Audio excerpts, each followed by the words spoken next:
ताज्या बातम्यांसाठी महान करेला सबस्क्राइब करा आणि बेल आयकॉनला क्लिक करा। छत्रपती शिवाजी महाराजांचा 352वा शिवराज्याभिषेक सोहळा दिमाखात साजरा।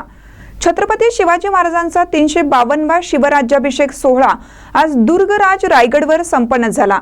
अखिल भारतीय शिवराज्याभिषेक महोत्सव समिती आणि दुर्गराज रायगड यांच्या वतीने शिवराज्याभिषेक सोहळ्याचे अप्रतिम आयोजन करण्यात आले होते। या सोहळ्यास लाखोच्या संख्येने शिवप्रेमींनी कालपासून रायगडावर गर्दी केली आहे। शिवकालीन मर्दानी व साहसी खेळांनी वातावरण शिवमय झालं होतं। आज सकाळपासूनच शिवप्रेमींची गर्दी पाहायला मिळाली।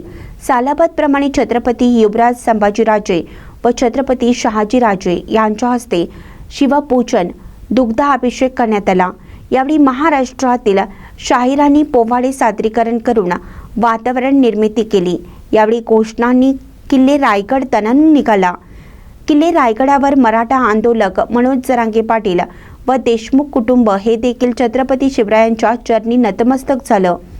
शिवराज्याभिषेक 3 सोहळ्याच्या पूर्वसंध्येला राजमाता जिजाऊ यांच्या पाछाड येथील समाधीला शिवभक्तांनी अभिवादन केलं। हिंदवी स्वराज्याच्या राजधानीत पोवाड्याचा निनाद घुमू लागला असून शिवस्तुतीने डफ कडाडले। राज्याभिषेक 3 सोहळ्याच्या निमित्ताने किल्ले रायगडावर आज शिवकाळ अवतरला आहे।